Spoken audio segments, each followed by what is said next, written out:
Hello student, banking engineers channel में आपका स्वागत है। ये रेशियो का 3 नंबर वाला क्लास है। ओके, तो इससे पहले हमने इजी पढ़ा था और मॉडरेट पढ़ा था, तो आज थोड़ा डिफिकल्ट करेंगे। तो डिफिकल्ट करने से पहले थोड़ा सा मॉडरेट लेवल का करेंगे, क्योंकि आपको समझने में इजी होगा, डिफिकल्ट को क्रैक करने में इजी होगा। सो इसलिए हम थोड़ा इजी क्वेश्चन से शुरू, इजी नहीं मॉडरेट क्वेश्चन से शुरू करते हैं, फिर डिफिकल्ट को जाएंगे। ओके, ठीक है। तो आज का पहला क्वेश्चन देखते हैं। ठीक है, देखिए ये सिर्फ लैंग्वेज बेस्ड क्वेश्चन है। ओके, ये डिफिकल्ट नहीं है, मॉडरेट है। मॉडरेट किसको कहते हैं? जो लैंग्वेज में थोड़ा समझने में थोड़ा डिफिकल्ट हो, उसको हम मॉडरेट कहते हैं। ओके, और लेंदी थोड़ा हो, मोड इजी होगा लेकिन थोड़ा लेंदी होगा, या फिर लैंग्वेज समझने में थोड़ा डिफिकल्ट होगा, उसको हम मॉडरेट कहते हैं। और डिफिकल्ट जो है वो लैंग्वेज में भी प्रॉब्लम होगा, वेरिएबल्स में भी प्रॉब्लम होगा, सब में प्रॉब्लम होगा। ओके, ठीक है। ए सम ऑफ आर एस इतना,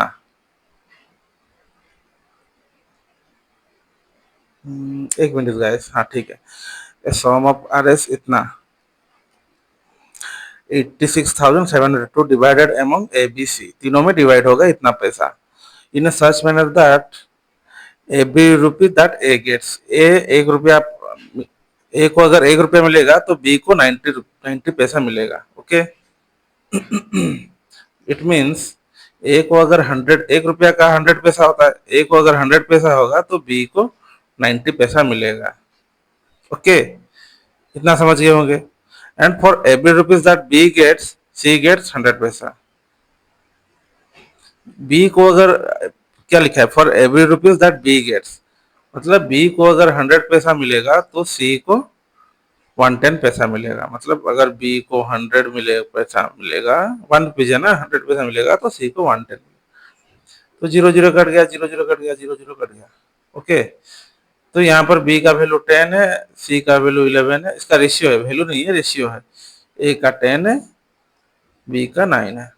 तो क्या बी इक्वल है क्या? इस रेशियो में बी, रेशियो को कंबाइन करना है ना, तो क्या बी को पहले इक्वल करना पड़ेगा, या फिर शिफ्टिंग मेथड में करोगे या फिर इक्वलाइजर मेथड में करोगे। तो इक्वल करने से यहाँ पर इंटू में 10 करोगे, यहाँ पर इंटू में 9 करोगे, तो इससे इक्वल हो जाएगा। तो ए बी सी का रेशियो निकल आएगा। तो 10 इंटू करने से ए का वैल्यू 100 आ जाएगा, 9 करने से 9 इंटू में 10, 10 इंटू में 9 करने से, या फिर यहाँ से करने से 90 आ जाएगा। 9 इंटू में 11, 99। ओके, आपको रेशियो मिल गया। तो क्या बोला है? What will be the B share, B का शेयर कितना है? 90 है। तो ये सब क्या 90 का, ये 90 का मल्टीपल है, ये 11 8, ये नहीं है, ये नहीं होगा 90 का मल्टीपल। ये होगा क्या? 9, ये हो सकता है, ये 8 3 11, ये नहीं होगा। तो पहले ये होगा क्या? इसको 9 से डिवाइड कर दो। 9 9 2 जार 18, 81। तो ये हो सकता है, ए और बी में से कुछ भी हो सकता है। तो फिर टोटल का वैल्यू निकालना पड़ेगा। ओके, 86700 डिवाइडेड बाय, इसका टोटल कितना होगा?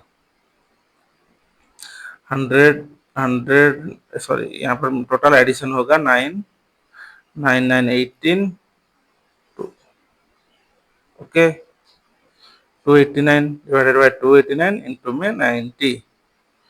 तो 289 में कितना मल्टीप्लाई करने से 867 आएगा? 9 3 जार 7 आता है ना, तो 3 में मल्टीप्लाई करके ट्राई करते हैं। 3 9 जार 7 27, हाथ में 2, 3 8 जार 24, 2 26, हाथ 6, हाथ में आया 2, 2 3 जार 6 प्लस, हाँ तो फिर ये 3 में कट रहा है, तो 300। तो 9 3 जार 27,000। तो ये समझ गए, क्योंकि ये थोड़ा मॉडरेट लेवल का क्वेश्चन था। यहाँ पर समझना, क्वेश्चन को सिर्फ लैंग्वेज समझना था और कुछ भी नहीं था इसमें। Such a manner that every rupees that A get, अगर ए को 1 रुपया मिलेगा तो बी को 90 पैसा मिलेगा, अगर बी को 1 रुपया मिलेगा तो सी को 110 पैसा मिलेगा। ओके, बस इतना ही कॉन्सेप्ट था, इसलिए मैं ये क्वेश्चन लाया, सिर्फ लैंग्वेज बेस को समझने के लिए। ओके, ठीक है, आप समझ गए होंगे ये क्वेश्चन कैसे अटेम्प्ट करना है।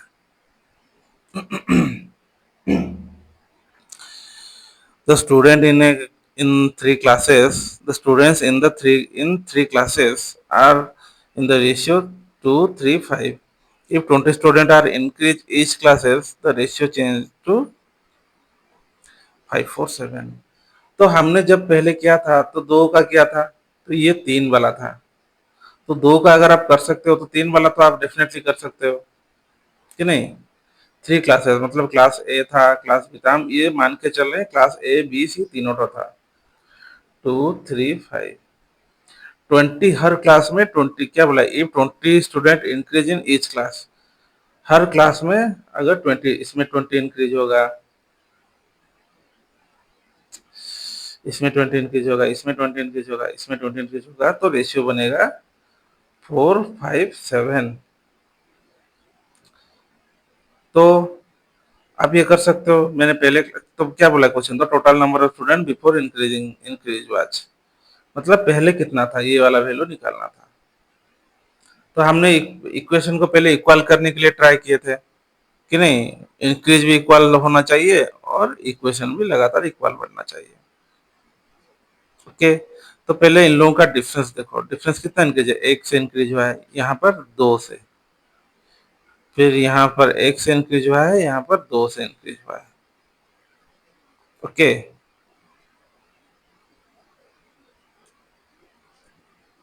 ओके, तो आप समझ पा रहे हैं कैसे होगा?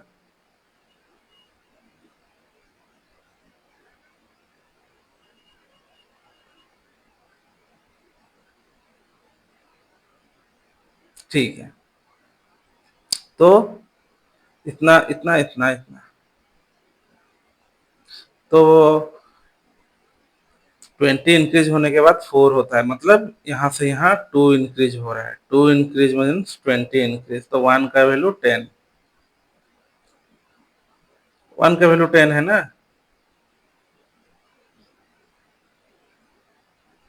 तो कितना आया? 20, 20 प्लस में 30 प्लस में 50, क्या इसमें आंसर आ जाएगा 100?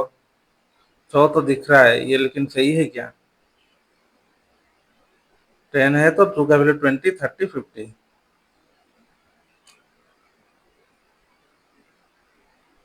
ठीक है, हम ऐसा ना करके, अगर इसमें अगर डाउट हो रहा है तो ऐसा ना करके हम सिर्फ बी सी का करके करते हैं।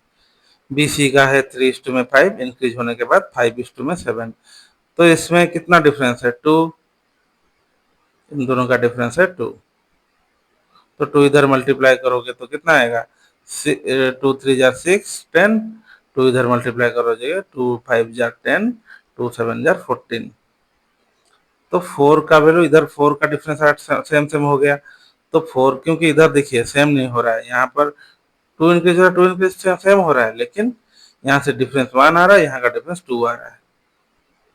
ओके, तो 4 का वैल्यू 20 है, 1 के वैल्यू 5 है, अगर 1 के वैल्यू 5 है, 50, 30, तो ये वाला वैल्यू में भी सेम आ रहा है। तो मीन्स हम लोग जो ये वाला जो किए थे मेथड, तो सही सही है। ओके, सी का वैल्यू 100 आएगा, क्योंकि वैसे फिर से हम ए और बी को लेके कर सकते थे, 2 और 3, क्योंकि देखिए 3 तो इक्वेशन आएगा, 3 तो क्वांटिटी जाएगा रेशियो में, हम पहले 2 को लेके कर सकते हैं या फिर आखिरी 2 को लेके कर सकते हैं, या फिर सी ए बी का रेशियो लेके कर सकते हैं, या फिर बी सी का रेशियो, या फिर सी ए का रेशियो लेके कर सकते हैं। ओके, तो इसका इंक्रीज हुआ है 4:5। ओके, तो यहाँ पर कितना इंक्रीज हो रहा है? 2, 2 का इंक्रीज 20 में हो रहा है, तो 1 का 10, तो ए का वैल्यू आ जाएगा 20 और 30। तो देखिए सिमिलर यहाँ पर है ना, 30 है, 50 है, तो 30 यहाँ पर है, मतलब ये रेशियो काम कर रहा है। तो 30 20 प्लस में 30 प्लस में 50 इज इक्वल टू 100। ओके, क्या आप समझ गए रेशियो? आप 3 को एक साथ भी निकाल सकते हैं या फिर पार्ट पार्ट करके भी निकाल सकते हैं। ओके, एक का वैल्यू अगर मिल गया ना, बाकी सबका वैल्यू निकल जाएगा।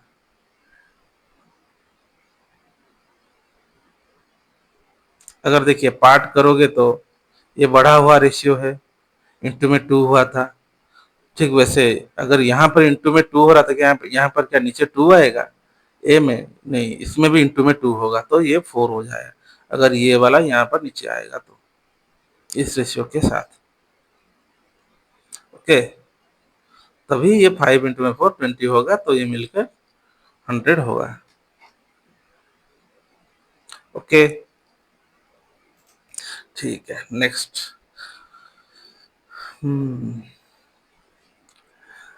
If the annual income of A B C in the ratio इतना, इनका रेशियो है, total annual income of A and C is इतना, then what is the monthly salary of B.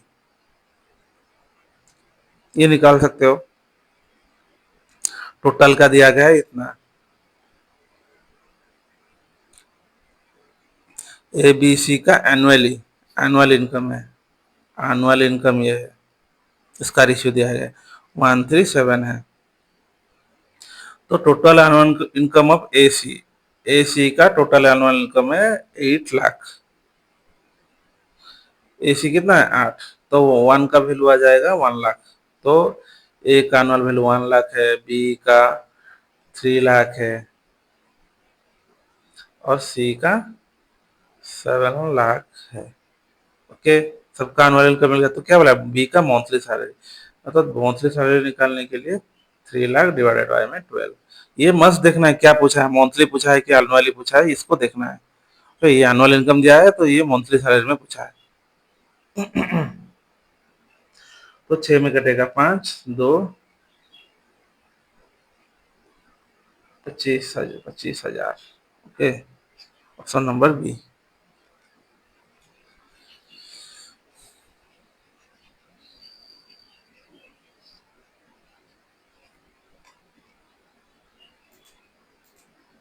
ठीक है, द मंथली, फिर अगला क्वेश्चन करते हैं। The monthly salary of A B C in a ratio इतना, सी इज मंथली सैलरी इतना मोर than ए, फिर बी का एनुअल सैलरी पूछा है। तो मंथली पूछा है, फिर एनुअली पूछा है, एनुअल का सैलरी पूछा है, मंथली दिया है, एनुअल पूछा है, यहाँ पर एनुअल दिया था, मंथली पूछा है। ओके, इसमें दिया गया है मंथली का, मंथली सैलरी का रेशियो, मंथली इनकम का रेशियो दिया गया है 235। ओके, क्या बोला है, C's monthly salary is 12,000 more than A. C का कितना है 5 है, ए का 2 है, रेशियो में उसका लिस्ट वैल्यू है, तो इन दोनों का डिफरेंस कितना है 3। तो 3 यूनिट का वैल्यू दिया गया है 12,000, 12,000 मोर है ना, ए से सी में 12,000 मोर है। तो ए का 2 है, सी का 5 है, तो इन दोनों का डिफरेंस होगा 3। 3 यूनिट का वैल्यू है 12,000, तो 1 यूनिट का वैल्यू कितना आएगा 4,000। ओके, तो क्या बोला बी का एनुअल, तो 1 यूनिट का वैल्यू अगर 4,000 है, तो 3 यूनिट का वैल्यू कितना आएगा 12,000।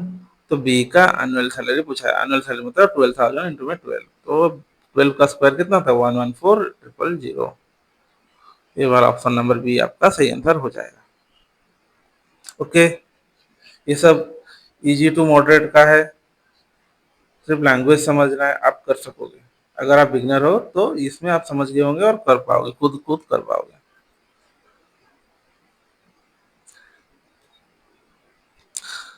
The income of A, B, C in a ratio 7:9:12, and spendings are in the ratio इतना 8:9:15। A से 1/4 of his income। ओके, तो क्या बोला है, इनकम का रेशियो दिया है 7, 7x/9x/12x। ओके, फिर क्या दिया है, एंड देयर स्पेंडिंग्स, स्पेंडिंग्स मतलब एक्सपेंडिचर, खर्चा कितना कर रहे हैं, इनकम हुआ है और खर्चा, खर्चा है उसका 8y में 9y। देखिए इसको इनकम प्लस में एक्सपेंडिचर, सॉरी, इनकम माइनस में expenditure is equal to savings. Okay, ये फॉर्मूला काम करता है। तो अगर इस, ये देखिए रेशियो, दो रेशियो दिया है, मतलब वेरिएबल्स लेना पड़ेगा, एक्स वाई को लेके करना पड़ेगा। 15y, A saves 1/4 of his income.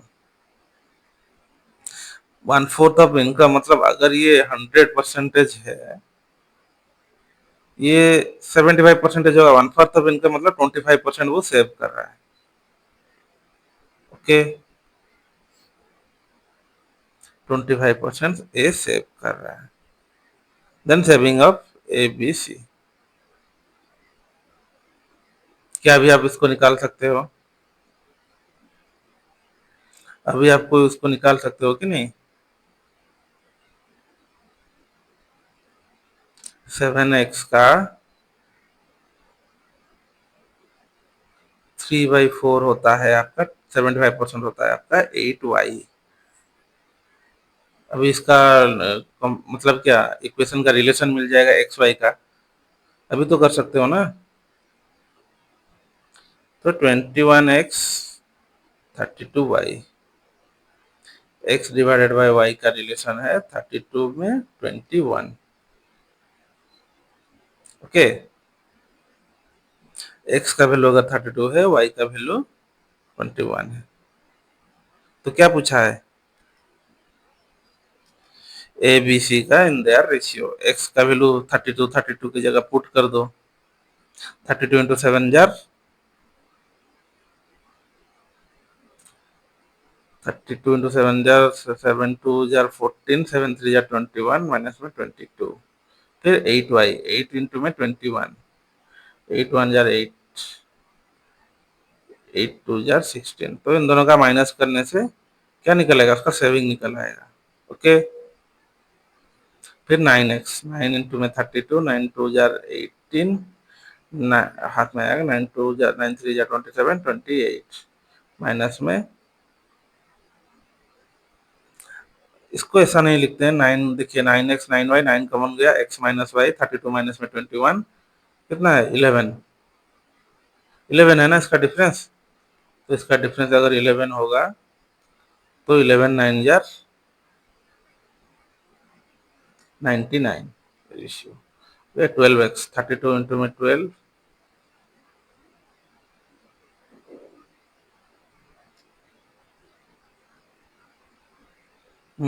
3 common गया तो 4x माइनस में 5y। तो 4 इंटू में 32 कितना? 4 इंटू में 32, 3 2 जार 8, 3 4 जार 8, 3 1 2 8,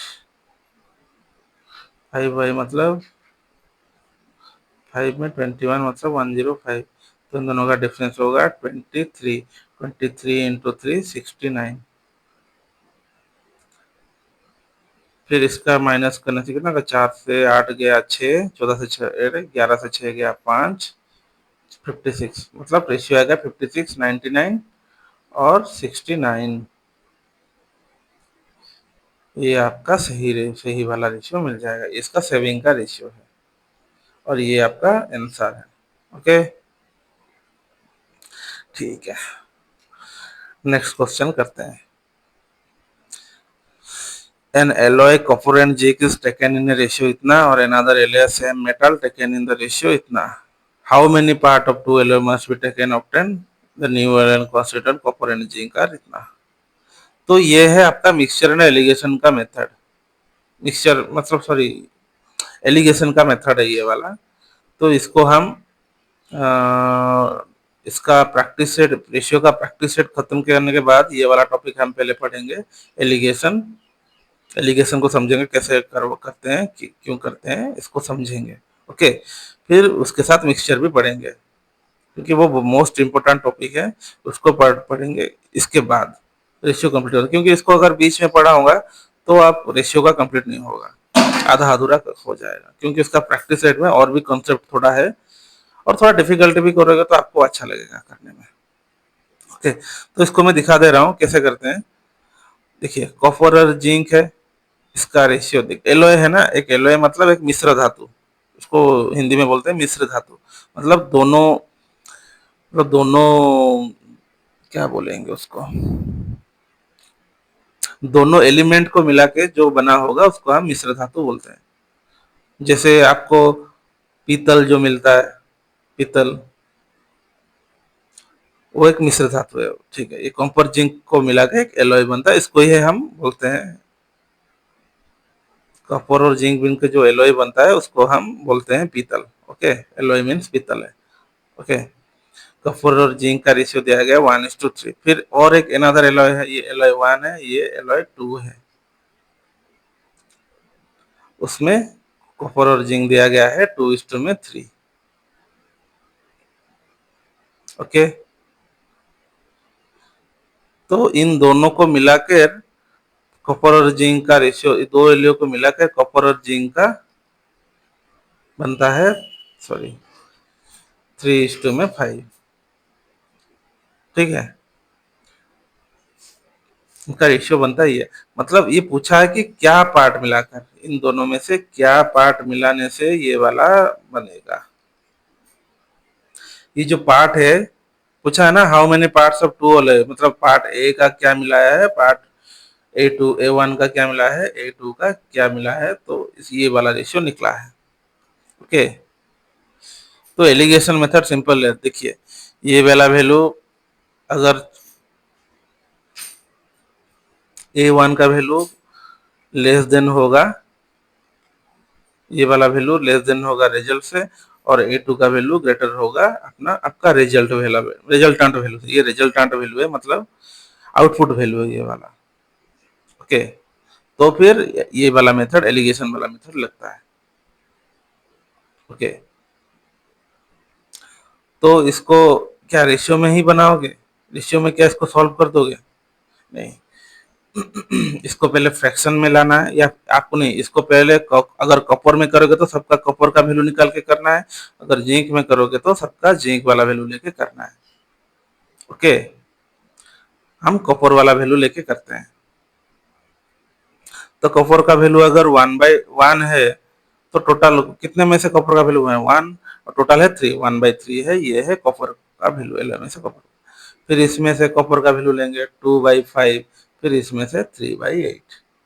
ओके, ये सब कॉपर का वैल्यू है। ये वाला कॉपर मिलाने से ये वाला कॉपर, ये वाला इसमें कितना पार्ट का कॉपर, इसमें से कुछ पार्ट का कॉपर मिलाने से ये वाला पार्ट वाला कॉपर बनता है। ओके, तो अगर ये वाला वैल्यू है, ये वाला वैल्यू है, अगर इसको निकालने से कितना पार्ट से मिलाया गया है, मतलब 11 से कितना पार्ट मिलाया गया है, 11 से कितना पार्ट मिलाया गया है, ये पता चल जाएगा। ओके, तो इसको हम थोड़ा इरेज करके करते हैं।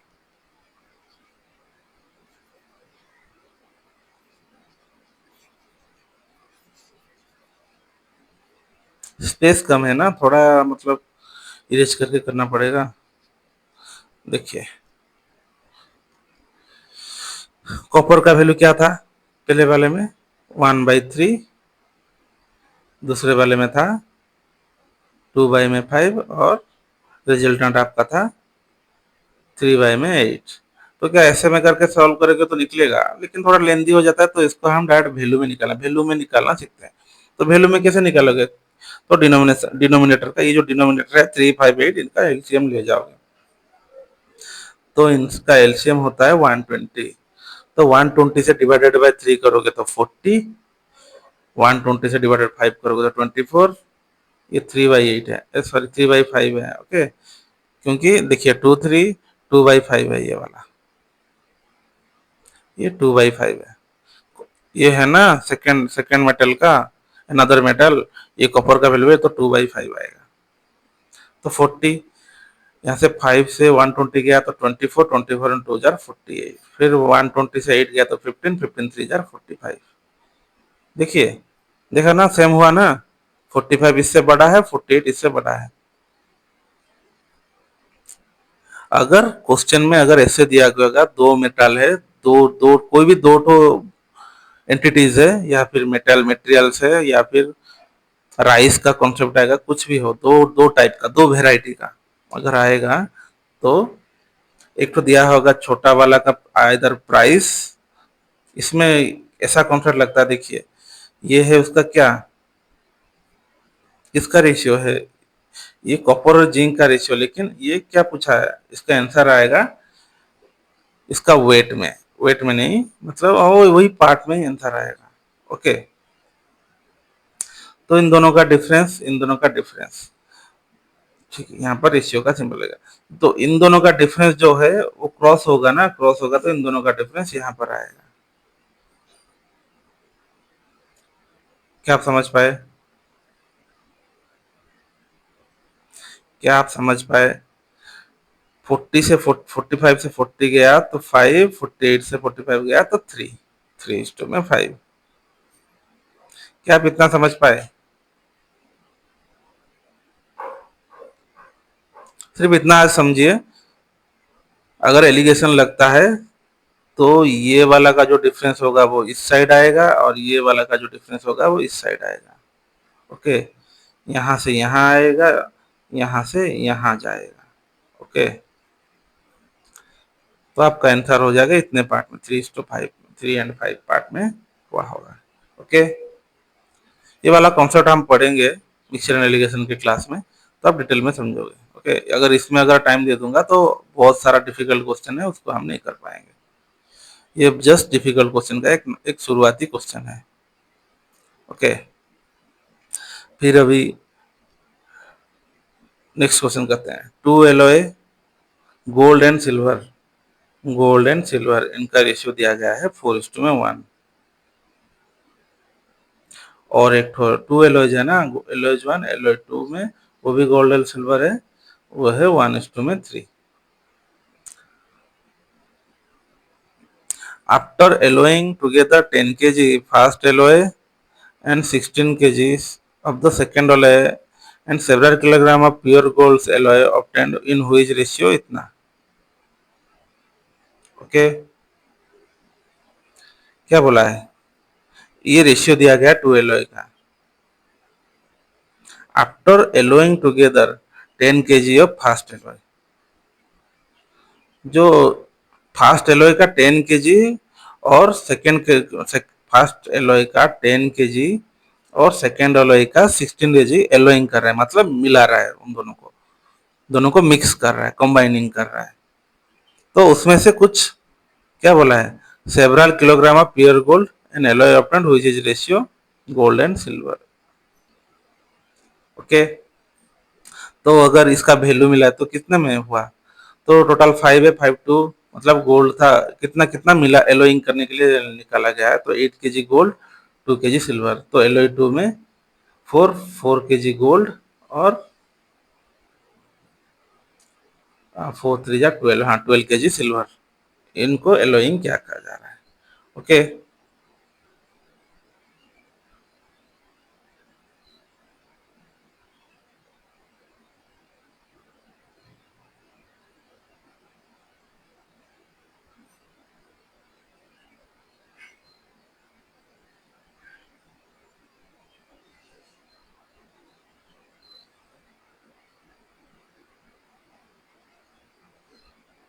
ओके, तो टोटल गोल्ड कितना एलोइंग किया जा रहा है? 12 kg टोटल गोल्ड एलोइंग किया जा रहा है, और क्या बोला है? 14 kg टोटल सिल्वर एलोइंग किया जा रहा है। उसके साथ साथ क्या बोला है? Several kilogram of pure gold मिलाया जा रहा है, several kilogram of pure gold मिलाया जा रहा है। क्वेश्चन ठीक से पढ़िए, लैंग्वेज बेस्ड क्वेश्चन है। ओके, मैं इसलिए थोड़ा रुक के देख रहा हूँ क्या क्या है, लेकिन मैं देखिए जो भी क्वेश्चन मैं ला रहा हूँ पहले सॉल्व किया गया नहीं है, मैं सिर्फ बुक से उठा रहा हूँ, डायरेक्ट आपके सामने कर रहा हूँ।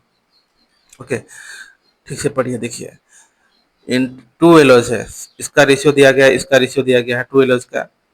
आफ्टर एलोइंग टुगेदर मतलब दोनों को मिलाने से 10 kg ऑफ फर्स्ट एलोय को मिलाना है और 16 kg ऑफ सेकेंड एलोय को मिलाना है, और several kilogram of the pure gold मिलाने के बाद जो एलोय बनेगा उसका रेशियो इतना, मतलब सेवरल किलोग्राम का वैल्यू नहीं दिया गया है। मतलब गोल्ड, ये जो गोल्ड का वैल्यू है और ये सिल्वर का वैल्यू है, तो गोल्ड में सेवरल का मतलब पता नहीं है कितना, तो एक्स मिलाया गया है, तो फिर इसका रेशियो बना है 3:2। अभी इक्वेशन मिल गया तो इसको सॉल्व कर देना है। 24 2x 14 3 जार 42, तो 2x का वैल्यू आ गया 24 माइनस होने से 2 से 4 गया 8, 3 से 1 2 गया 8, तो x का वैल्यू 9 आ जाएगा। 2 डिवाइड हो जाएगा तो x का वैल्यू 9 आ जाएगा। ओके, तो क्वेश्चन में पूछा है find the weight of new alloy, new alloy का वेट पूछा है। तो इन दोनों, ये सब का जो मिलाया गया है, इन दोनों देखिए, ये दो वेट को मिलाने से एक एलॉय बना था, फिर कुछ सेवरल किलोग्राम का मिलाने से एक एलॉय बनता है। ओके, 10 प्लस में 16 होता है 26, 10 kg एलॉय और 16 kg एलॉय और सेवरल किलोग्राम गोल्ड मतलब 9 का वैल्यू। इन तीनों को मिला के न्यू एलॉय बनता है। तो न्यू एलॉय का वैल्यू अभी पता चल गया, 10 प्लस में 16 इक्वल टू 26, 26 प्लस में 9, 35, 35 kg। ओके, तो ऑप्शन नंबर डी आपका आंसर है। ये क्वेश्चन समझ पाए? ये बस एक लैंग्वेज का गेम है, और कुछ नहीं, ज्यादा कुछ नहीं है। ओके, सब तो दे दिया ना, एलओए का वेट दे दिया, तो क्या कितना कितना वेट का एलओए मिला रहा है, और कितना ये इन दोनों का वेट दे दिया, और कितना कुछ ज्यादा प्योर गोल्ड मिला है, उसके बाद जो एलओए बने उसका रेशियो दिया गया। तो ये वाला इजी हो गया ना आपको समझने में। ये एक्स का वैल्यू प्योर गोल्ड का था। ओके, आई थिंक आप समझ गए होंगे, नहीं समझ पाए तो रिवाइंड करके देख लीजिएगा।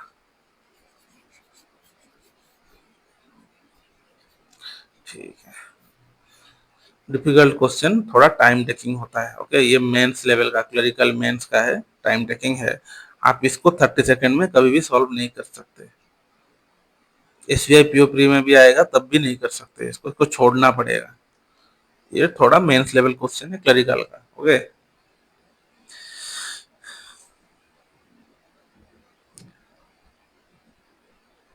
5625 are divided among A, B, C, so that A receive half as much as B, C half as much as B, C together। ये देखिए B, C together वाला कॉन्सेप्ट है। B receive 1/4 as much as A, C together। तो कल बस आता कैसे ratio equal करते हैं। आई थिंक ये करोगे, या मैं करके दिखाता हूँ? ठीक है, मैं करके दिखा देता हूँ, आप खुद से पॉज करके कर लीजिएगा। ओके, ये टोटल का मतलब ये ए प्लस बी का अमाउंट है, इन तीनों में डिवाइड हो रहा है, ये वाला इन तीनों में ए बी सी में डिवाइड होगा। तो क्या बोला है, A receive half as much of B C together, half as much as of B C together. तो ए भाई में बी सी का रेशियो क्या निकलेगा, सॉरी ऐसा नहीं लिखते हैं, ऐसे करके लिखते हैं। ए बी प्लस सी का रेशियो क्या निकलेगा, ए का सामने एक है, बी सी नीचे चला जाएगा तो बी के सामने 1 2 होगा। तो ए बी सी का आधा है, वो क्वेश्चन में भी वही बोला है। A receive half as much of B C together, फिर वैसे B receive 1/4 of A C together. तो बी ए सी का 1/4 मिलता है, अगर ए सी को 4 मिलेगा, बी को 1 मिलेगा। ठीक है, अभी समझ गए। अब रेशियो को इक्वल करते हैं। देखिए ये ए है, यहाँ पर बी प्लस सी है, तो ए प्लस बी टोटल का कितना होता है, टोटल मतलब 1 2 को मिला के 3 हो रहा है। यहाँ पर ए बी सी टोटल करने से 5 हो रहा है, मतलब रेशियो इक्वल नहीं, तो पहले इक्वल करना पड़ेगा। ये 5 हो रहा है तो यहाँ पर 5 का मल्टीप्लाई होगा टोटल में, यहाँ पर एक 3 का मल्टीप्लाई होगा। ओके, यहाँ तक समझ गए। तो ए बी प्लस में सी का रेशियो हो जाएगा 5:10, और यहाँ बी इस टू में ए प्लस सी का रेशियो हो जाएगा 3:12। तभी ए का वैल्यू बी का वैल्यू निकल गया। ए का वैल्यू 5 है, बी का वैल्यू 3 है, तो सी का वैल्यू कितना आएगा, 5 से 5 गया, सी का वैल्यू कितना आएगा, बी प्लस सी, बी सी अगर बी प्लस सी का 10 है तो बी गया तो 7 हो जाएगा। ये सही है कि नहीं, यहाँ पर पता चलेगा। यहाँ पर ए प्लस सी 12 है, ए का वैल्यू 5 माइनस होने से 7, सी का वैल्यू 7 होगा, तो फिर ये वाला हमारा सही है। तो ए बी सी का रेशियो मिल गया 5:3:7। ये जो है ये यूनिट है, मतलब रेशियो में है। रेशियो कंबाइनिंग करने से ये वाला वैल्यू निकलता, लेकिन मैं ऐसे ऐसे करके इंडिविजुअली दिखा दिया। ए बी सी का रेशियो आपको मिल गया 5:3:7। ओके, तो क्या बोला है, find the sum of A B together.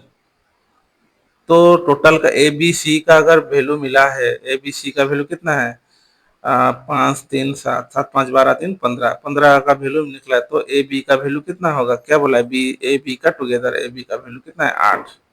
5 3 8, तो 8 का वैल्यू निकलना है। ये वाला सॉल्व कर दोगे तो आपको आपका क्वेश्चन हो जाएगा। Okay, 15 5 5 5 1 jar 5 5 1 jar 5 5 2 jar 10 five five जा 25, फिर 3 आया, 3 से 3, 3 जार 9, 2, 3 7 जा 21, 5, 375 में 8। ओके, 375 में 8, 375 किसका है, 25 इंटू में 15 का वैल्यू है, 375 इंटू में 8 है। ओके, 25 इंटू में 16 करने से 400 आता है ना, तो इसको 25 माइनस करोगे तो 15 होगा। आप सिंप्लीफिकेशन बहुत प्रैक्टिस करोगे तो ये सब कंसेप्ट इजीली कर पाओगे, दिमाग में कैलकुलेशन नहीं तो ऐसे ऐसे 85 या 5 ऐसे ऐसे करना पड़ेगा। तो 25 इंटू 200 होता है, 200 प्लस में इंटू में 15 होता है 3000, तो आपका आंसर हो जाएगा 3000। ओके, आपको अगर ऐसा ऐसा बड़ा बड़ा नंबर मिलेगा तो आपको ब्रेक करना आना चाहिए, इसको ब्रेक करना आना चाहिए। ये सिर्फ सिंप्लीफिकेशन अप्रोक्सीमेशन को बहुत ज्यादा प्रैक्टिस करने से होगा। ठीक है, अभी नेक्स्ट क्वेश्चन चलते हैं। In a family the ratio of expense and saving इतना, but his expense is increase 60% and income is increase only 25%, there is decrease of R S इतना। ओके, तो एक्सपेंस टू सेविंग, फैमिली में उसका expense देखिए, expense expense plus में saving is equal to income होता है। Okay, तो expense था 5x और सेविंग था 3x, सॉरी 3x, और इसका इनकम क्या हो गया 8x, दोनों को मिला के इसका इनकम होता है ना, तो 8x हो गया। तो क्या बोला है, इसका इनकम एक्सपेंस इंक्रीज बाय 60%।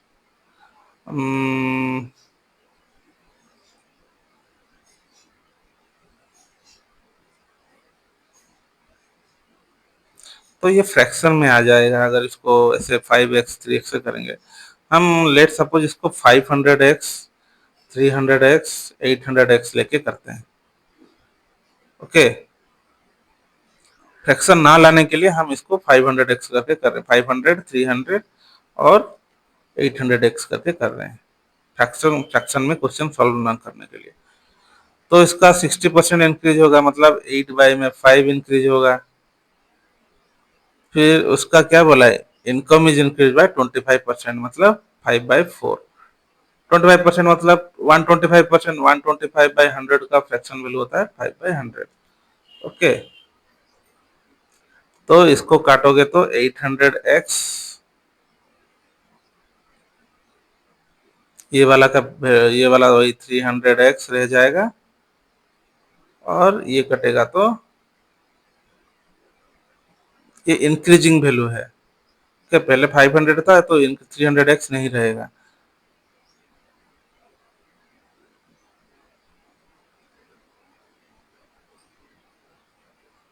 और ये वाला इंक्रीज होगा तो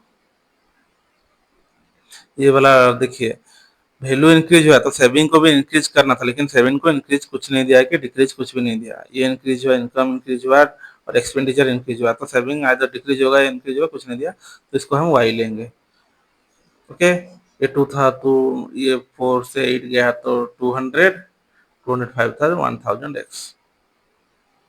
तो y का वैल्यू क्या आएगा, मतलब सेविंग, न्यू सेविंग का, y मीन्स न्यू सेविंग, ये है न्यू सेविंग।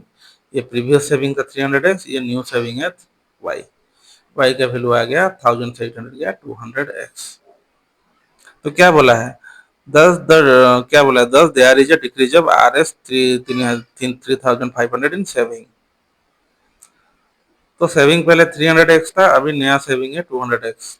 नया सेविंग 200x होने से इसका इतना घट रहा है 35 से, मतलब 300x माइनस में 200x इज इक्वल टू 3500। तो 100x का वैल्यू है आपका 3500। ओके, तो क्या बोला है, find the increased income of the family. तो बढ़ा हुआ इनकम क्या था 1000x, 100x का वैल्यू अगर 3500 है तो इसमें 10 करोगे तो 1000x हो जाएगा, इंटू में 10 करोगे तो अगर इधर इंटू में 10 करोगे तो इस साइड में इंटू में 10 करोगे तो 1000 का वैल्यू हो जाएगा, 1000x हो जाएगा 35,000x। सॉरी 35,000x तो इधर है ना 35,000। तो देखिए आप अगर सिंपली x लेके करते तो फ्रैक्शन निकालता थोड़ा टाइम टेकिंग होता है, अगर फ्रैक्शन में थोड़ा भूल चूक हो जाता तो आपका एक मार्क कट जाता और उसके साथ 0.5 माइनस मार्किंग हो जाता। ओके, तो आप हमेशा एज्यूम करके चलना है, किससे करने से आपको इजी होगा। एज्यूम करना सीखिए और एज्यूम बेस्ड क्वेश्चन कीजिए। एज्यूम बेस्ड अगर क्वेश्चन नहीं बन रहा है तो उसका सॉल्विंग पेपर देखिए कैसे हो रहा है, क्यों हो रहा है, वो समझिए। अगर वो समझ गए ना आप, कोई भी मैथ का क्वेश्चन आप खुद से कर सकते हो। ओके, प्री हो या मेंस, मेंस में इतना डिफिकल्ट नहीं है, वो भी इजी है। अगर पहले आप बेस समझो तो कैसे एज्यूम करके करना है, अगर ये समझो और फॉर्मूला थोड़ा समझ लो तो आपका हो जाएगा। स्टेप भी समझना पड़ता है।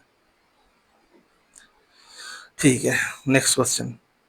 आरती हैज ए कॉइन डिनोमिनेशन इतना इतना इतना इतना, फिर इसका रेशियो दिया है, फिर कॉइन सी है कितना इतना रुपीस दिया है।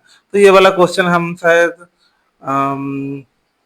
मॉडल पहले वाले क्लास में किया है, रेशियो का फर्स्ट क्लास में, फर्स्ट डे वाला क्लास में किया है।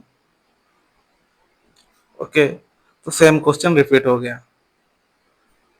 या फिर से दिखा दूं? ठीक है, आपको फॉर्मूला पता है, फेस वैल्यू इनटू में number of coin is equal to total amount.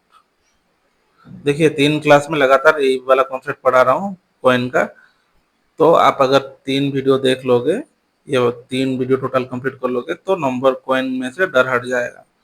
Okay, ये फॉर्मूला 1 है। अगर आपको फेस फेस वैल्यू तो हमेशा दिया जाता है, क्योंकि 1 रुपीज 50 पैसा ये तो हमेशा मिलता है। और ये फॉर्मूला तभी यूज होता है जहां पर नंबर ऑफ कॉइन को रेशियो में मिला होगा और ये वाला का वैल्यू एज इट इज दिया गया होगा, ये कांस्टेंट वैल्यू दिया गया होगा। इसका वैल्यू दिया गया है ना 75, ये दिया गया है तो आपको ये वाला रेशियो में दिया होगा, तो ये वाला फॉर्मूला आपका काम में आएगा। अगर ये वाला चीज आपको रेशियो में दिया जाएगा और ये वाला वैल्यू दिया गया होगा, ऑलरेडी गिवन होगा, ये वाला गिवन होगा, तो इसका ये होगा टोटल अमाउंट अपॉन में फेस वैल्यू, ये सेकेंड फॉर्मूला यूज होगा। ओके, लेकिन इसमें क्या क्या दिया गया है, फेस वैल्यू गिवन है और रेशियो गिवन है और total number of coin given है। ये जो रेशियो है कॉइन में है तो ये वाला मेथड फॉलो होगा। ओके, तो क्या दिया गया है, 1 रुपीज का कॉइन, 50 पैसे का और 25 पैसा का कॉइन। देखिए ये 1 रुपीज पैसा पैसा, तो इसको आइदर रुपीज में कन्वर्ट करना है या फिर पैसा में, आपको जिसमें इजी लगेगा उसमें करना है। तो रुपीज में कन्वर्ट करने से थोड़ा इजी लग रहा है क्योंकि ये सब कट जाएगा कन्वर्ट करने के बाद, तो हम इसे इजी में निकाल सकते हैं, इसको ज्यादा फ्लेक्सिबल नहीं करना है। ओके, तो क्या है, 1 रुपीज 1 रुपीज मतलब 1 रहे, इसको रुपीज में कन्वर्ट करते हैं, 1 रहेगा। 50 पैसा वाला 1/2 रुपीज रहेगा और 25 पैसा 1/4 रुपीज रहेगा। ये है आपका फेस वैल्यू। और क्या बोला है, नंबर ऑफ कॉइन का रेशियो क्या बोला है, ये coin Aarti has coins in the denomination of इतना इतना इतना, द रेशियो कॉइन का रेशियो दिया गया है, नंबर ऑफ कॉइन का रेशियो दिया गया है 12x 10x and 7x, and total amount दिया गया है 75 रुपीज। तो फॉर्मूला पता है इतना इतना, तो 1 इंटू में 12x प्लस में 1/2 इंटू में 10x प्लस में 7x इंटू में 1/4x इज इक्वल टू 75। ये सॉल्व कर दोगे तो आपको x का वैल्यू मिल जाएगा, फिर डिनोमिनेशन का वैल्यू आप यहाँ पर x का वैल्यू पुट कर दो तो डिनोमिनेशन कितना कॉइन है वो मिल जाएगा। ठीक है, तो 12x प्लस में 5x 7/4x is equal to 75, तो 17x प्लस में 7/4x इज इक्वल टू 75, तो 68 प्लस में 7x, ये जो 4 है उस तरफ गया तो 300, 75 इंटू 4 या 300 होता है ना, तो यहाँ का इसका वैल्यू है 75। ओ भाई, तो 75 कट जाएगा तो 4 रह जाएगा, x का वैल्यू 4, x का वैल्यू 4 है। तो क्या बोला है, नंबर ऑफ 25 पैसा कॉइन्स, 25 पैसे का कॉइन्स कितना था 7x, तो x का वैल्यू यहाँ पुट कर जाओगे तो 28। 28 कॉइन आपका आंसर हो जाएगा। ओके, सिंपली आपको ये वाला समझ आ गया होगा, ये वाला कॉन्सेप्ट कैसे निकालना है। आपको सिर्फ ये वाला इक्वेशन बना देना है, ये वाला इक्वेशन बना दोगे, उसके बाद आप तो खुद ब खुद सॉल्व कर दोगे। लेकिन कैसे बन रहा है इक्वेशन आप समझ गए ना, इसमें इंटू यू हो रहा है, इसमें इंटू हो रहा है, इसमें ओके प्लस हो रहा है, इज इक्वल टू 75 रुपीज। बस इतना ही था, आप इक्वेशन पे बना दोगे तो आपका क्वेश्चन सॉल्व हो जाएगा। ओके, तो नेक्स्ट क्वेश्चन करते हैं। 2 horses cost as much 5 dogs। हाँ, ये एक कॉन्सेप्ट है, ये वाला एक टाइप का क्वेश्चन है, वेराइटी क्वेश्चन है, मतलब कॉन्सेप्ट नहीं है, एक वेराइटी क्वेश्चन है, क्वेश्चन टाइप का एक वेराइटी है। ओके, देखिए मैं मुझे क्वेश्चन आंसर करने, आपको रेशियो तो अब तक समझ आ गया होगा पहले वीडियो में, लेकिन आपको ये क्या ये समझ आया होगा हर टाइप हर वेराइटी का क्वेश्चन आपको क्या समझ में आया होगा? नहीं, बहुत टाइप का बहुत वेराइटी का क्वेश्चन है। ओके, तो हर वेराइटी का हम करेंगे, लेकिन जितना हो सकेगा उतना करेंगे, तो थोड़ी ना हम सब कुछ कर सकेंगे। Okay, 2 horses cost as much, तो 2 horse मतलब 2h का cost is equal to 5 dog, 5D लिख रहे हैं। Okay, 2 horse cost as much 5 dog, फिर लिखा है 6 dog as much as 8 oxen. तो क्या लिखा है, 6 dog as much as 8 oxen, oxen का ओ लिख, ऑक्सन लिखते हैं OX। ठीक है, क्योंकि 80 समझ लोगे फिर, नहीं तो फिर 10 ऑक्सन का 50 शिप एज मच एज, फिर 14 शिप का as much as 9 goat. If price of goat is 700, find the cost of horse। इसका प्राइस दे दिया, फिर 1 horse का मतलब क्या, कॉस्ट ऑफ 1 horse का बताया है। ओके, तो क्या आप निकाल सकते हो इसको? डिफिकल्ट है, टाइम टेकिंग है, लेंदी है, क्लरिकल मेंस में आएगा या फिर पीओ प्रीलिम्स में, IPS पीओ या SBI पीओ। पीओ, ये क्लरिकल मेंस में इस टाइप का आएगा, क्योंकि लेंदी है, टाइम टेकिंग है ना, आपको टाइम खाना चाहेगा ये वाला। ठीक है, तो इसको रेशियो में हम कन्वर्ट कर देते हैं, क्योंकि इसको हम कंबाइंड रेशियो में करना है इसको। ठीक है, H/D का मतलब D नीचे आ जाएगा तो H/D हो जाएगा, मैं इसको D ऐसे ही निकलता हूँ। HD का रेशियो मतलब हॉर्स और डॉग का रेशियो निकलेगा कितना, तो हॉर्स का सामने वाला वैल्यू क्या है 5, D का सामने वाला 2 है, तो 5/2। ठीक है, रेशियो बनाना आप सीख सीख गए होंगे अभी तक। डी और ऑक्सन का वैल्यू, डॉग और ऑक्सन का वैल्यू, डी के सामने है 8, ऑक्स के सामने है 6। ठीक है, इसको और भी छोटा कर सकते थे, लिस्ट लिस्ट वैल्यू इसका निकाल सकते थे। मतलब अगर 6 डॉग का 8 ऑक्सन होता है, तो 4 ऑक्सन का भी 3 ऑक्सन का वैल्यू 4 ऑक्सन, मतलब 3 ऑक्सन का मतलब 4 ऑक्सन का वैल्यू 3 डॉग के बराबर भी हो सकता था। ओके, इसका लिस्ट वैल्यू निकाल दिया, तो 4:3। फिर क्या बोला है, ऑक्सन और सीप। ऑक्सन के सामने है 50, सीप के सामने 10, मतलब ऑक्सन और सीप का रेशियो है 5:1। फिर सीप और गोट का रेशियो, सीप के सामने है आपका 9, गोट के सामने है 14। ओके, तो रेशियो कंबाइन करते हैं, इक्वलाइजेशन से करोगे या फिर शिफ्टिंग मेथड से करोगे, ये बड़ा वाला है, शिफ्टिंग से करोगे तो आपका इजी हो जाएगा। अगर इक्वलाइजेशन से करोगे तो करो, कोई बात नहीं, थोड़ा टाइम टेकिंग होगा। HD ऑक्सन और शिप गोट। ठीक है, यहाँ पर दिख रहा है कि नहीं, थोड़ा चेक कर लेता हूँ, नहीं दिखेगा यहाँ पर, थोड़ा साइड करके लिखते हैं।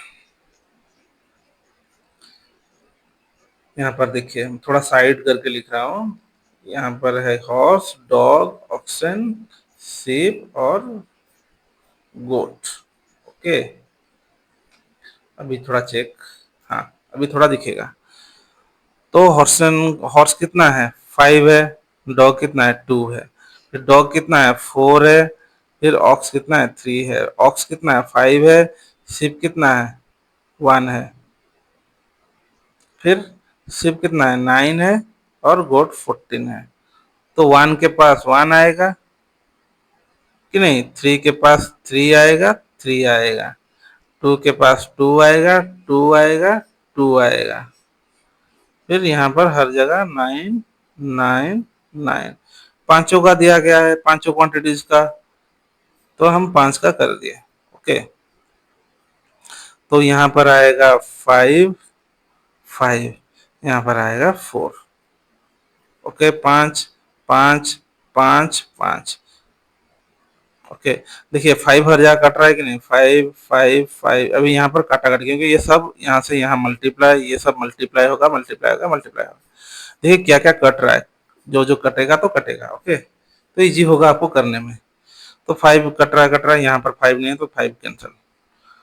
तो 2 2 सब में कट रहा है क्या, 2 इधर इधर, चारों में 2, यहाँ पर हाँ 2 सब में कट रहा है, तो 2 कटेगा, 2 2 2, इधर 2 कटेगा तो 2 रह जाएगा।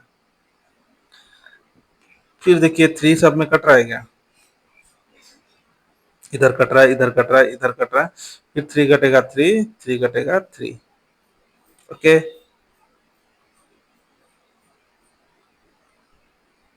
और कुछ कट रहा है,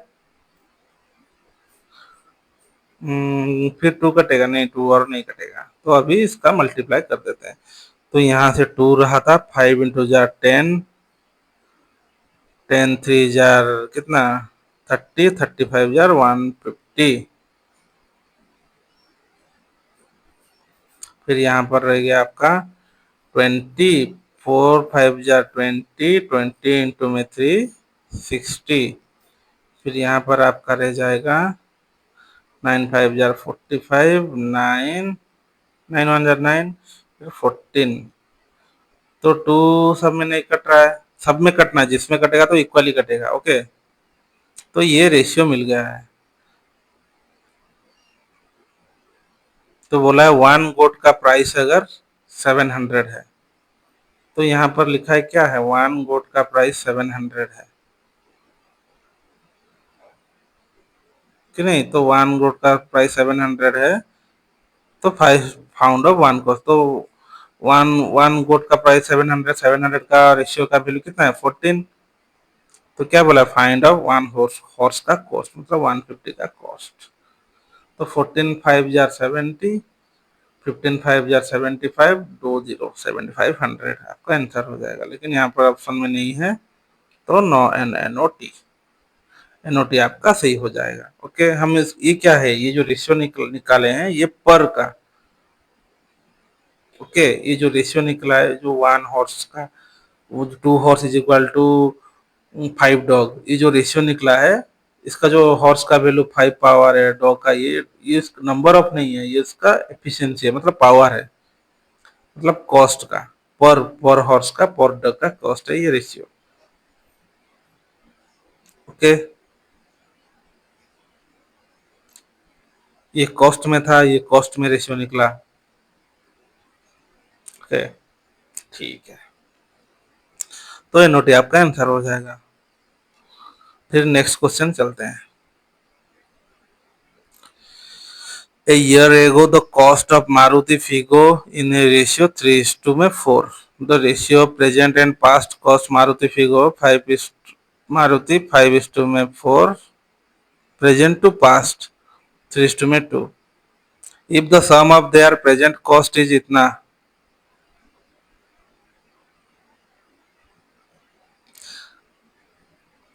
find the cost of Figo of a year ago. क्या बोला है, a year ago the cost of Maruti and Figo, Maruti और फिगो का रेशियो क्या था 3:4, मीन्स 3x और 4x। ओके,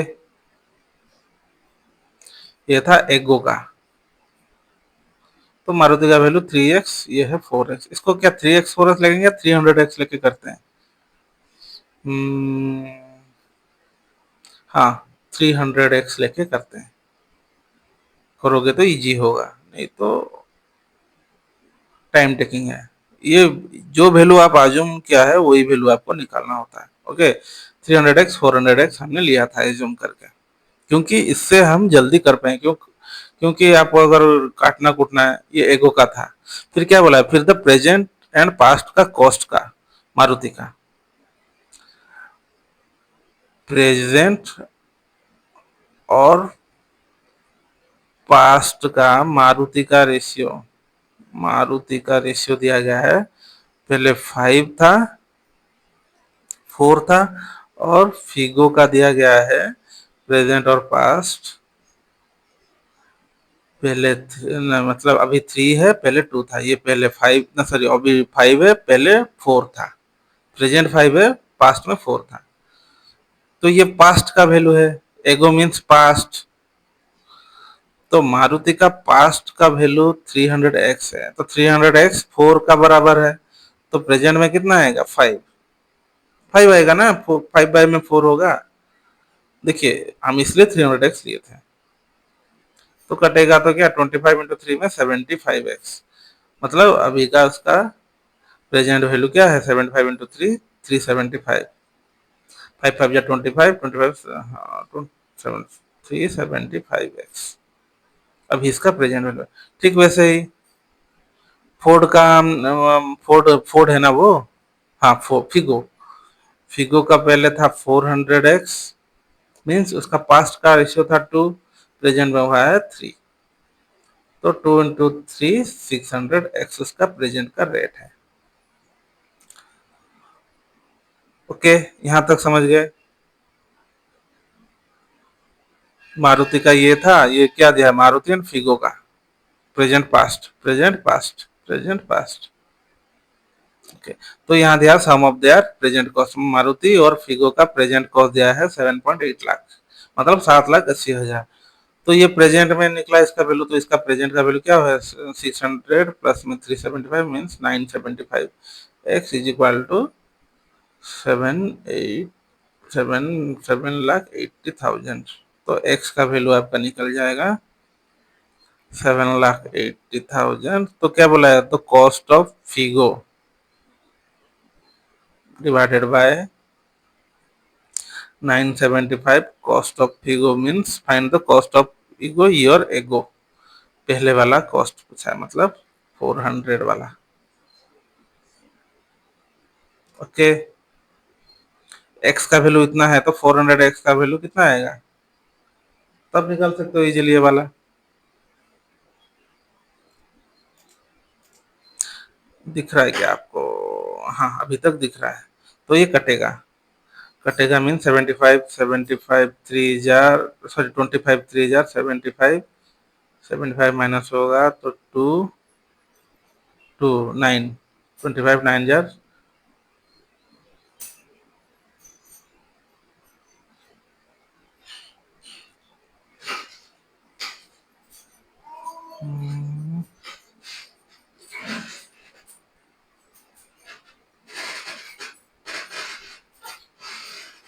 5/4,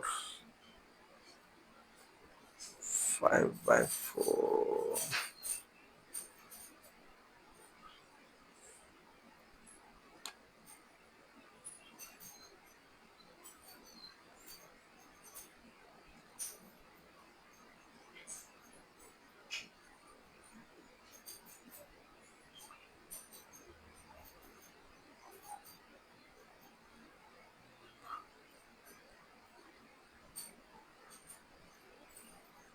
हाँ सही है हमारा, बिल्कुल ठीक है। तो यहाँ पर 25 कटेगा तो 16। ओके, 59 में कितना मल्टीप्लाई करने से 780 निकलेगा, यहाँ पर देखते हैं। 25 3,000 75, ये 39 था, मैं सॉरी मैं 59 देख रहा हूँ। तो 39 2,000 78, मतलब 20,000, यहाँ पर 16 मतलब 32 में 4 जीरो, 3,20,000। कहाँ पर आंसर है, 3,20,000, 3.2 लाख। ओके, मैं यहाँ पर देखिए थोड़ा सा माइनस, यहाँ पर 39 लिखने जगह मैं इससे छोटा करके लिख दिया कि 5 दिख रहा था, तो हमेशा आप जब एग्जाम में बैठोगे तो क्लियर लिखोगे, तो क्लियर लिखोगे तो आपको क्लियर दिखेगा, तो आंसर आपका गलत नहीं होगा। ओके, क्या आप समझ पाए? मेरा गलत इसलिए है क्योंकि अगर मैं यहाँ पर लिख राइटिंग कुछ कर दूंगा तो आपको दिखेगा नहीं, इसलिए मैं थोड़ा उस चक्कर में थोड़ा छोटा लिख दिया। ओके,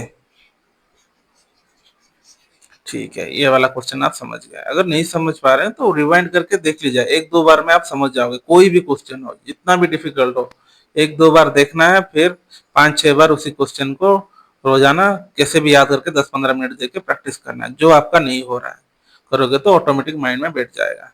रोजाना नहीं, मतलब 5-6 बार, 5-6 दिन में एक एक बार 10 मिनट दे देना उस क्वेश्चन को, तो आपको दिमाग में वो बैठ जाएगा।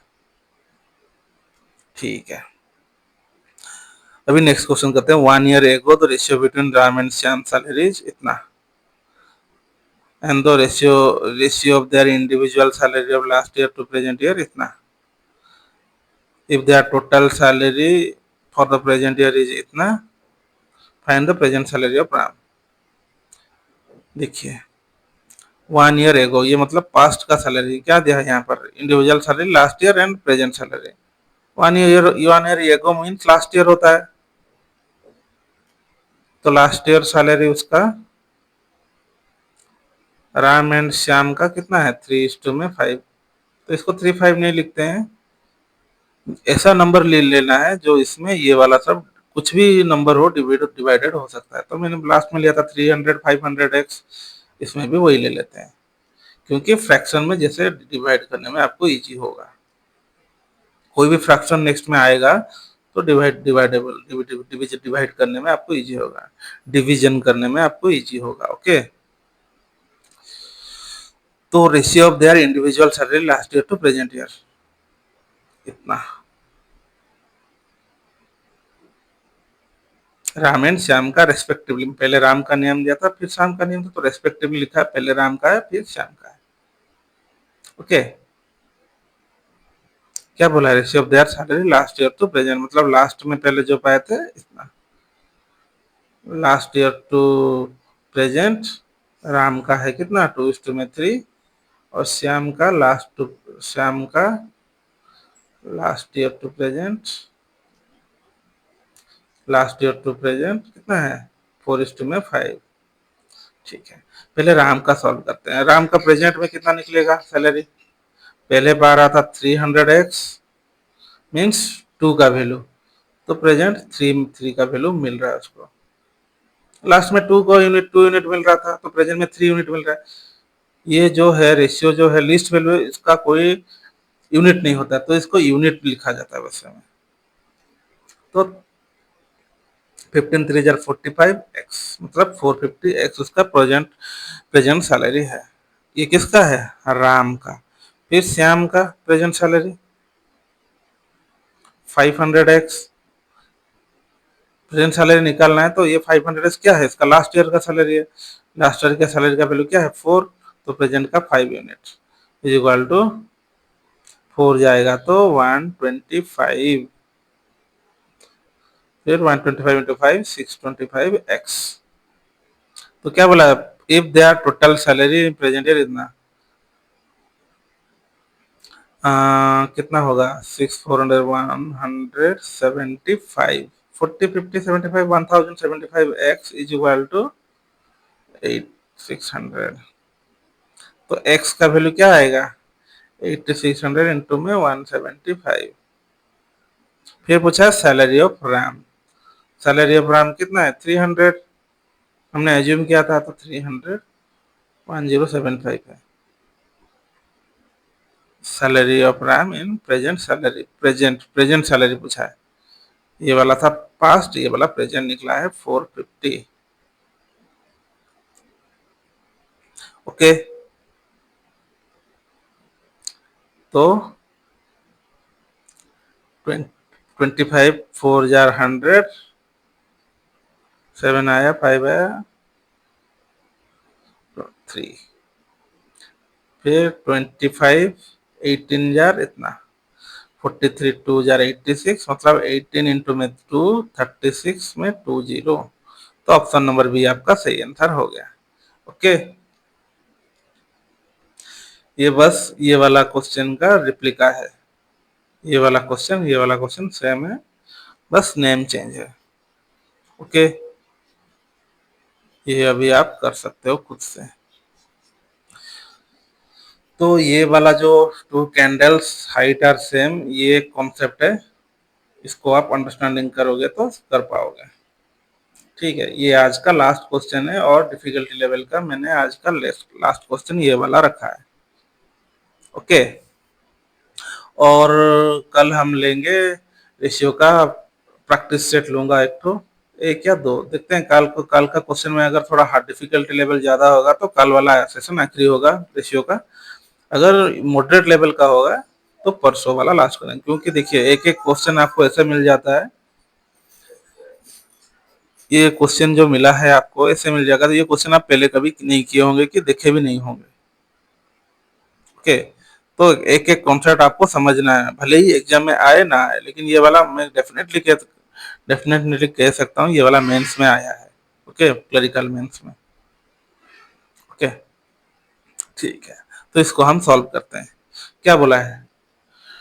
To candles of same height and lighted the same time. मतलब दो कैंडल्स है, उसका हाइट सेम है। दो कैंडल्स है, उसका हाइट सेम है, वो जलेगा भी। क्या बोलता है?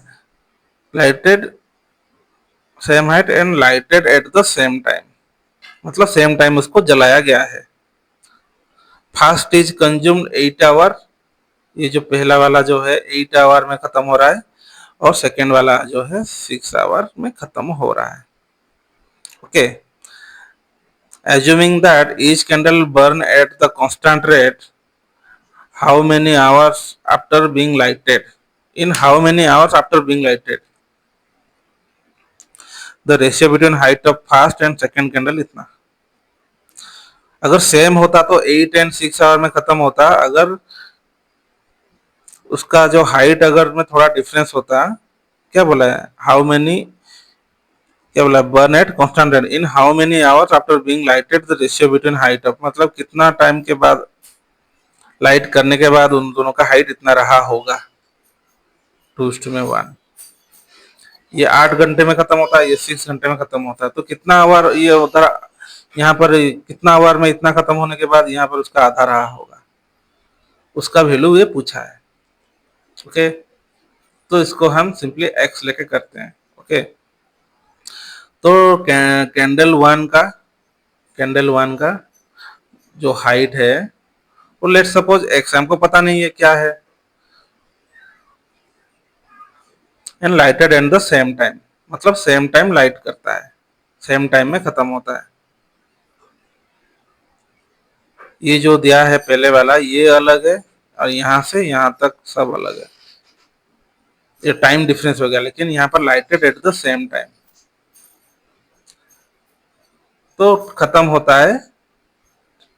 जो टाइम लेता है वो टी है, टी टाइम लेता है। ओके, फिर कैंडल टू, टाइम सेम है। कैंडल टू आपका हाइट हाइट भी सेम है, तो वही एक्स, टी का वैल्यू सेम टी रहेगा।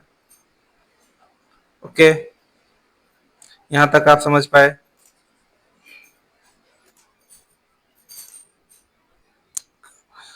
तो fast fast is consumed 8 hour.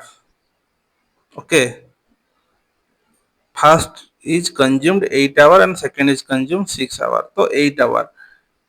Okay, तो 8 आवर में एक्स, तो 1 आवर में कितना कंज्यूम करेगा? एक्स बाई में 8। 8 आवर में कंज्यूम कर रहा है अगर एक्स कैंडल, मतलब कैंडल का हाइट टोटल कंज्यूम कर रहा है 8 आवर। यहाँ पर क्वेश्चन दिया गया ना, ये वाला पहला अलग है, ये वाला अलग है। ओके, ये वाला क्या बोला है? Lighted at the same time, तो टाइम का वैल्यू हमें पता नहीं था इसलिए टी लिया है। ओके, तो 8 आवर का अगर एक्स टाइम में खत्म होगा तो 1 आवर को एक्स माइनस में 8, कि नहीं? तो टी आवर को कितना लगेगा? टी आवर को कितना टाइम लगेगा? कैंडल लाइटेड टी आवर में अगर खत्म होगा। हम्म T/8 इंटू में एक्स, इतना टाइम लगेगा टी आवर में। ये कैंडल 1 का था। फिर कैंडल 2 में 6 आवर में अगर एक्स वही उसका हाइट सेम है, 6 आवर में एक्स कैंडल खत्म हो रहा है। क्या बोला है? Second candle in 6 hour consume, 6 hour में एक्स कैंडल कंज्यूम कर रहा है। तो 1 आवर में एक्स बाई में 6 कंज्यूम कंज्यूम करेगा। फिर टी आवर में कितना कंज्यूम करेगा? T/6 इंटू में एक्स कंज्यूम करेगा कि नहीं? क्या ये समझ पा रहे हैं आप कैसे टी आवर में निकला गया? क्वेश्चन में दिया गया two candle of the same heights and two candles of the same heights are lighted at the same time. Okay, ये है टू कैंडल, कैंडल 1 कैंडल 2, उसका हाइट है एक्स, सेम हाइट है, जलाया गया सेम टाइम में। मतलब कौन सा टाइम में जलाया? टी टाइम में जलाया गया, फॉर टी टाइम। तो फर्स्ट आवर 8 आवर कंज्यूम करता है, first is consumed 8 hour, second is 6 hour, assuming each candle burn at the constant rate. Okay, in how many hour after being lighted the ratio between first and second candle इतना? Okay, ये जो T value है ये being lighted का value है। ये वाला जो है ये शुरू होने वाला, ये वाला वैल्यू ये टी नहीं है। ओके, फिर से समझाता हूँ, शुरू से समझिएगा। ये थोड़ा लेंदी है, टाइम टेकिंग है, इसको लैंग्वेज बेस में समझना होगा आपको।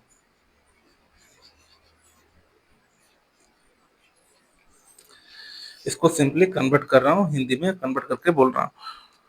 Okay, two candles of the same heights are lighted at the same time. Two candles है, कैंडल 1 कैंडल 2, उसका हाइट सेम है तो एक्स एक्स, सेम टाइम में जलाया गया है, इक्वल टाइम में दोनों को जलाया गया है। फर्स्ट ने कंज्यूम किया है 8 आवर, सेकेंड ने कंज्यूम किया है 6 hour. Assuming that each candle burn at constant rate. Okay, ये पूरा खत्म होता है 6 आवर में। ये जो कैंडल एक्स है जो है, कैंडल 1 का जो हाइट है तो 8 आवर में पूरा खत्म होता है, और कैंडल 2 का जो हाइट है वो 6 आवर में पूरा खत्म होता है। Okay, assuming that each candle burn at constant rate, how many hours after being lighted the height of first second candle इतना? कितना टाइम जलने के बाद इन दोनों का हाइट 1, जो मतलब कैंडल 1 का हाइट H1 H2 का रेशियो हो जाएगा 2:1 में 1।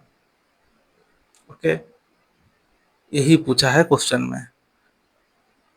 ओके, तो टी का वैल्यू हमने एज्यूम किया है एक्स। ओके, सॉरी, यहाँ पर एक्स मैंने ऑलरेडी हम पहले एज्यूम किया हुआ है। तो टी का ऑलरेडी टी नहीं लिखते हैं और कुछ दे देते हैं, बी लिख देते हैं, या फिर वाई दे देते हैं। एक्स एक्स है ना, तो वाई दे देते हैं, वाई है टी का वैल्यू। ओके, तो एक्स जो हाइट वाला कैंडल है 8 आवर में खत्म होता है, तो 1 आवर में कितना खत्म हुआ होगा? 1 आवर में कितना कैंडल खत्म हुआ होगा? सिंपली 8 बाई में एक्स, सॉरी एक्स बाई में 8 आवर में एक्स कैंडल खत्म होता है। सॉरी 8 आवर में, देखिए एरो मार्क इस साइड है, लेकिन देखिए 8 आवर में अगर एक्स कैंडल खत्म होता है तो 1 आवर में एक्स बाई में 8, कहना 8 नीचे आ जाएगा। ओके, ठीक वैसे ही कैंडल 1 का है, और कैंडल 2 का 1 आवर में एक्स बाई 6 आ जाएगा। 1 आवर में इतना इतना खत्म होता है। फिर ये बोला assuming that each candle burn constant at how many hour being lighted, इसका कितना टाइम के बाद, कितना टाइम मतलब टी आवर जो लिया, जो वाई आवर जो लिया है, उतना टाइम के बाद तो कितना जला होगा? तो इंटू में वाई, 1 आवर में इतना जला है तो वाई आवर में कितना जला होगा? इंटू में वाई। वैसे 1 आवर में एक्स बाई 6 जला होगा, तो वाई आवर में एक्स बाई 6 इंटू में वाई इतना जला होगा। क्या यहाँ तक आप समझ गए? तो इतना जो जला है इन दोनों का रेशियो दिया है, x/8 into Y divided by x/6 into में बाई 4:2:1। ओके, यहाँ तक समझ पाए?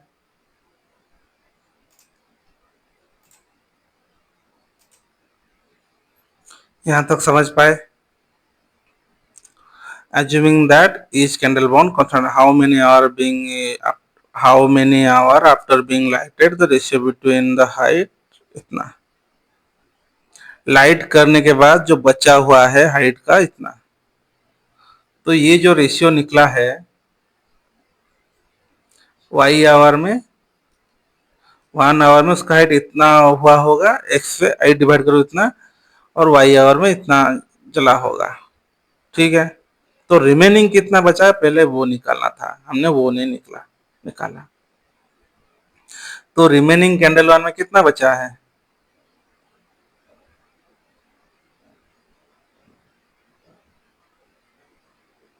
हम इसको y लेंगे तो ये वाला जो है इक्वेशन नहीं होगा, नहीं कटेगा, क्योंकि सब हो जाएगा कैन नॉट बी डिटरमाइंड हो जाएगा y लेके करेंगे तो y को नहीं लेते हैं, क्योंकि मैंने देखा कि अगर इसको हम लिखते x, देखिए यहाँ पर हम लिखते xy में 8 फिर x6y में 8, तो ये वाला कटेगा, 2:1 होगा।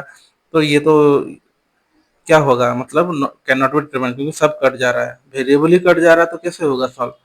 तो इसको हम y लेके नहीं करते, सिंपली ये बेसिक मेथड से कर होगा।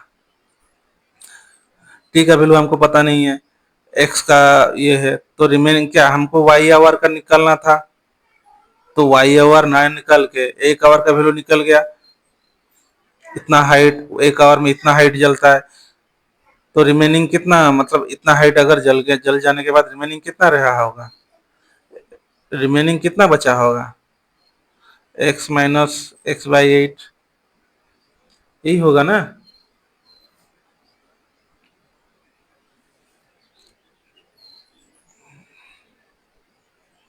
ओह, ये वाला थोड़ा, मतलब क्या क्या नॉर्मल, ठीक है, ये वाला नेक्स्ट क्लास में देखेंगे, इसका क्यों नहीं निकल रहा है, अगले क्लास में देखेंगे। अभी के लिए मेरा थोड़ा टाइम हो गया है, तो मुझे दूर जाना है ना मेरा अभी। मैं क्या है कि मैं सुबह वीडियो बनाता हूँ और शाम के 6 बजे पोस्टिंग करता हूँ।